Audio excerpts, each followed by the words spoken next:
Hello and welcome to Throttle Up. Today we have with us the favorite SUV of the Indians, the Toyota Fortuner 2022. This is the regular Fortuner variant and is the automatic 2.8 liter diesel 4x2 variant. Although it does come in 2.7 petrol and a 4x4 variant also, but this is the automatic 4x2 variant. So without further ado, let's get to see what this car has to offer and why is it the favorite amongst us Indians. So coming to the engine of the Toyota Fortuner, this comes with a 2.8 liter turbo diesel engine which produces around 2800 cc of displacement, 204 PS of maximum power and around 500 Nm of torque when it's around 2000 RPM for the automatic variant. The only disappointment is that it does not come with hydraulic struts for the bonnet. So coming to the key fob, it comes with 3 buttons, lock, unlock and automatic boot to release it and close it also. This is obviously the test drive car, so there's a slip at the back, but the key fob looks really premium and really nice with that glossy black touch. Coming to the front fascia of the car, it looks really imposing with this huge Toyota logo and this black finished grille which looks nice. It is plasticky but it still feels very bold and very chunky, so to say. So, and it's open, it's not closed just like you would see in Jeep Compass. This is for the ventilation of the engine, so it's not closed as such. And coming to this grill, this is plastic but it still looks very metallic and very aluminimish, but it's still plastic nonetheless. This is a proper brushed metal which looks really nice and really adds to the exterior design of the car. These are the really nice projector headlamps and DRL setup for the headlights. This is the DRL and this is the projector headlamp. So the DRLs look really nice. I'll just show you how they look when they're illuminated. But first, this is finished in plastic and this is the fog lamp which is LED, and this is the entire setup. Below that are the indicators, the LED indicators which have sort of a swipe function, but I don't know why don't they have given indicators in the headlight itself, but it is a different touch and the indicators are right. This is how the indicators look when they are illuminated, and this is how the projector and the DRL look when they are illuminated in the night. So all in all, a pretty neat and a pretty bold design which they have done for the exterior of the car. Coming to the side profile, the length of the Fortuner is 4795 millimeters and the height is 1835 millimeters. It is very proportionate and it's really long if you look at it closely. So because it's a 3-row car. Coming to the features and the design that they have done, it comes with a chrome garnish which runs from rear view mirror on the front to the very end pillar of the car till the tail light. Comes with chrome handles. The roof rails are not functional in nature but add to the design nonetheless. Since it's a Fortuner, they had to give the roof rails. And coming to the rear view mirror, it comes with obviously a indicator on the rear view mirror with white and black finishing, body color basically, and black plastics. Coming to the alloys, 5-spoke alloy wheels which comes with a R17 inches, 265/65 R17. 17-inch is a decent enough size. They might have gone for 18 inches, but this suffices nonetheless. So these are the tires. I would have liked if they had given a different design to the alloy since it's a very basic alloy wheel, so to say. But I like the Legenda alloys better because they are novel in design and they look different. Coming to the rear of the car, I love how they have done the rear on this car. Very nice looking tail lamps. Exactly what you would expect in a Fortuner, the rear design of it. So really nice. Comes with a chrome garnish which runs from tail lamp to tail lamp, has Fortuner written on it, very Land Cruiser-ish like. Comes with the Toyota logo on the top. Comes with a spoiler, comes with rear defoggers and rear wiper. Obviously, with reflectors on the bottom, they look really nice and complete the look of this car. This is the tail light, this is the reverse light, this is the indicator, and these are the LED tail lamps. This is how they look when they're illuminated. Might remind you of BMW X7 if I may, but again, very nice. I love the rear tail light, no questions asked. So coming to the other features, it comes with a rear parking camera which is right beneath the Fortuner branding they have done on the chrome garnish. Rear parking sensors, as you can see right there, the reflectors on both the sides, and the fifth wheel is not in the boot, It's right here beneath the car. It's obviously a hassle. This is the exhaust, so no fake exhaust, anything. No chrome garnishes, a simple single exhaust on the right side. So this is the rear of the car. Again, very nice to look at, very imposing. So now let's open the boot. This is the electric, obviously automatic tailgate. So it opens at the press of a button in the chrome garnish. Uh, Makes a beep sound when you open it. It comes with obviously a 50-50 split third row, which can be obviously pushed, put down to create more space. Comes with a hook. Obviously, when the three rows are up, there's no significant boot space, but obviously you can create a lot of space when you put down the third row, which is very easy to do. I'll just show you how that is done. It's difficult to do it by one hand because I have obviously a camera in another hand. You pull this string and you can pull this seat up, and you have to lock it to this latch. The white latch needs to go on a hook, this hook right there. So it's not a hassle when you are doing it with two hands. It's a hassle with if you're doing it one hand. So as you can see, if you can fold these both of these chairs, there is a decent amount of space in the rear boot. it's it's also very simple to put down if you have to again create the third row for more people. So it locks and you just have to pull it. The only hassle is that you have to pull it from standing outside the car, and you have to stretch your hand to a really large extent to pull the back seat up. So this is the problem. Again, there's a button, a very nicely good location for the button to close the tailgate, unlike the Jeep Compass, which gives it in the boot.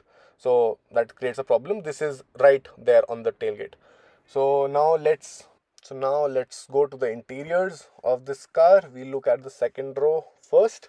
Now coming to the door, first of all, comes with a black plastic and Fortuner badging right there in the silver garnish, with a leather finish in this chamois color, which the Fortuner likes to call it, the Toyota. Comes with black plastics. This is leather. This is also leather. This is a silver garnish which runs in a boomerang shape. Chrome garnish for the door handles. A very glossy plastic and bottle holder which can fit a 1 liter bottle. So decent amount of space on the door. This is a speaker. It comes with a 9 speaker setup. I don't like how they have done the design. Very basic to look at. A very simple round mesh design. Obviously a child lock right there. Uh, this is the chamois color, as Toyota likes to call it, which is spelled as CHAMOIS, Camois in Desi Bhasha. But yeah, this is a beige color, unlike the black interiors which Fortuner gives. It creates the airy feeling, unlike the black interiors. So this is how the front dashboard of the car looks like from the second row of the Fortuner. Coming to the ergonomics, this is the leg space, which is decent enough. You can obviously push the front seat ahead. It's at a setting for a 6 feet driver, and still there's ample amount of space. The thigh support is very nice, very comfortable seat. Uh, Two people can sit very comfortably. Third person would be cramped given the space on the car. Thigh support is nice. Almost I am 5 feet 9 inches, and my entire leg is supported. Coming to the headroom, it is a tall car, so the headroom is adequate. The windows area is large, so you wouldn't feel cramped. The window lines are lower, which is nice. It gives an airy feeling. Coming to the other features, it comes with AC vents for all the three rows. This is a second row AC vent. Very cheap plastic for a 40 lakhs car. It's borrowed right from Innovas. This is the cabin lamp. Comes with the settings for the lamp and the AC, the fan speed and all. Coming to the other space feature ergonomics, this is the back pocket on the driver's side and also co-driver's side. This is the space for keeping a phone, a 12-volt socket. The bump is, as you can see, really large, so the third person would be cramped. These are the door handles, which are very soft to use. Come with a coat hanger. Uh, Coming to the power windows, all of them are auto, which is a really nice touch. Coming to the rear armrest, it's very small in size, so you will get your elbow support. Comes with this push button for your cup holders and goes on neatly in the the rear armrest itself. It's small in size, should be longer, so that's I don't know why they have done it, but should be longer and should cover more of the seat. Coming to the third row, it is obviously a hassle as compared to getting into the second row, but it's still not that big a task. This is how you pull the entire seat, and it automatically folds manually. It automatically oxymoron, sorry, automatically folds. You don't have to apply any force. That is what I meant. Again, consistent problem with all the 3-row cars. The leg room is very, very poor. Adequate for 2 children, not for an adult of, say, 5 feet plus, 5 feet 5 inch plus. It comes with adjustable headrests and decent back support. No thigh support, as I just mentioned. Comes with seat belts, obviously. The rear seat belt that you would see right there is for the second row, the middle passenger. It comes with a decent window area, not openable, obviously. This is the storage space for your bottles or anything like that. I'm very cramped right now, so it's actually getting very difficult to move around and show you things because even my hand is not able to move for some reason. So yeah, this is what the situation is at the back. Although you can adjust the second row to make more space in the third row, but again, you wouldn't want to do that because if there are all the people loaded, like say 5 or 6, 7 people, they would need space in the second row. Since you could see the space is adequate, it's not unnecessarily more that you would want to give that away to the third row. So that's the thing. Coming to the front 2 seats of the car, the dashboard. Now first look at the door. Similar black and chamois color, chrome garnish, leather on the door handles. All of them automatic for up and down. Very nice touch. I love it. This might just be picked from Maruti Baleno because the plastic quality is not great for the adjustable rear view mirrors for the outside. Very, very low for a 40 lakh car. Should have been premium. I don't like the speaker design. This is the adjustable electrical adjustable front seat, which is expected from a 40 lakhs car. Comes with a proper dead pedal and two pedals since this is an automatic car. The brake and the accelerator. Coming to these buttons, the fuel lid opener, the bonnet opener, and the other 3 buttons. The plastic quality is really not great. The engine start stop button seems to be picked from Brezza or Ciaz for that matter. Not done with Toyota because this is a 40 lakhs car and you can't compare it to a 10 lakhs car. So the plastic on the buttons is not great. Period. Definitely not great. The interior looks premium with the leather finishes and the glossy wood on the steering, the leather. I'm sorry, just let me adjust this. Yeah, this is the instrument cluster. Instrument cluster is analog, which I really like, not the digital thing. They could have gone a little more digital because so as to cover the entire middle space between the 2 analog meters, the analog dials that they have given. Should have given a bigger MID to give that more digital appeal. So this is to control the right buttons are to control the MID, which is right there in the center. Has settings to control your music, your vehicle settings, your automatic headlamps, to look at your how much the car is averaging, all of those details. Uh, they have, as I mentioned, music settings also. It also gives you warnings as to if you have to change your oils or something like that. This again is a very stupid thing that they have given. I'm sorry. This should have been through a button or something. This is not a Maruti. This is almost a 40 lakh rupees on-road car. So doing all of these manual things which seem to be picked up from a cheaper car do not make sense to me. This is the steering wheel. These are for the infotainment system to control the volume, the source, the songs, all of that. These are to pick the phones and all. This is the horn, which is not covered in leather, so they could have done that. MID, as I mentioned, is right there on the right. The below regulator that you see between that space is the cruise control. Comes with the 2 obviously shifters for the headlights and your wipers. So that's that. Coming to the infotainment system, a really nice, neat looking infotainment system. Although I don't appreciate the clock that is right there on the top, which again is a 10-15 years thing to do for Innovas and Fortuners. This is finished in leather. This is plastic. and the entire dashboard is covered in soft leather, so that's nice. These buttons, again, I'm not a fan of. Should have been more premium looking and should have been more uh, nifty to feel, given the segment of this car. Not premium. Innova, it still works, but not right there. It comes with two proper rotatable buttons for volume and source, which is very nice. Good touch, very nice, neat interface finished in, the interface is in color white and blue. So the infotainment is nice. Again, not very high techy, which you would feel that okay, this is picked up from a very expensive car or something innovative that they have done. So let's hear how the speaker setup sounds like. Although obviously I'm using the FM and it wouldn't, the mic wouldn't capture that quality, but still, let's have a look. So it is good. Again, it's not connected to Bluetooth, so you wouldn't feel the bass. I don't feel the bass because it's FM, but it's decent to say the very least. It obviously comes with car connectivity features, which is known as smart device link apps. So it does connect with your phone, so you can switch, like turn your car on, turn on the ACs with your phone. So it comes with car connectivity. This is the AC control panel for the car. Obviously a climate control feature, very normal looking AC, nothing very fancy, nothing very cool. It does solve the purpose, however. This plastic still feels nice. They are good pressable chunky buttons, not any touch bullshit. So it does work very nicely. These are the functions for ventilated seats. It feels that I'm using some Jeep which is 5, 10, 15 years old. So the ventilated seat being a nifty feature, this button doesn't justify it. It's not just coherent to the feature. This is a storage space, and this is a 12-volt socket on the left. It does not come with a wireless charger, although it feels like that there's a wireless charger, but there is not. It comes in the Legender, comes with two cup holders, and the dashboard.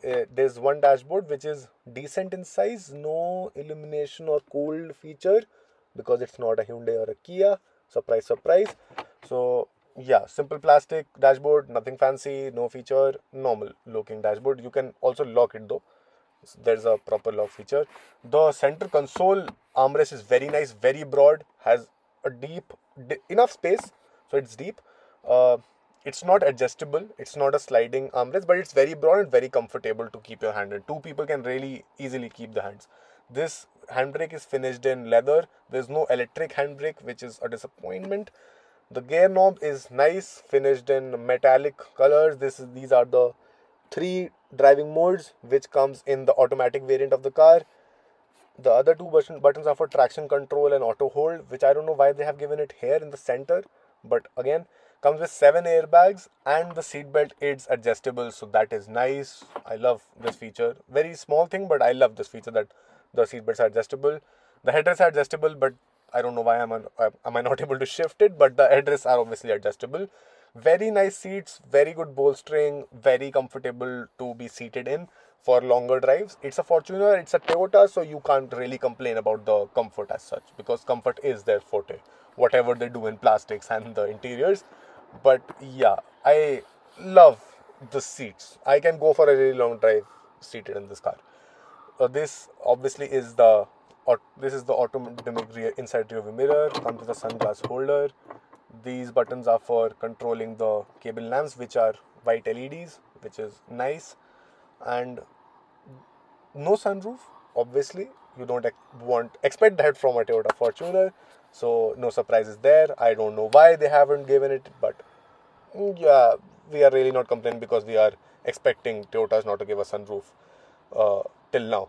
So comes with, as I mentioned, a 9-speaker setup. There is a 11-speaker setup in the 4x4s.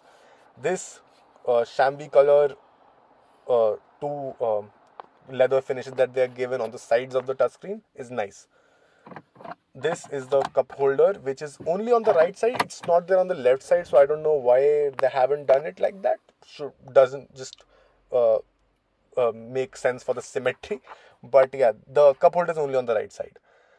So this was the walk around for the exterior and the interior of the Toyota Fortuner 2022. Since this particular variant of Fortuner 4x2 diesel automatic is priced at ex-showroom of around 35.5 lakhs, do let us know what car would you prefer to buy? This one, an MG Gloucester, Jeep Meridian, or maybe even the Jeep Compass for that matter. Thank you for watching our review of this car. This was Throttle Up. Please like, comment, and subscribe if you like our content. This was Throttle Up.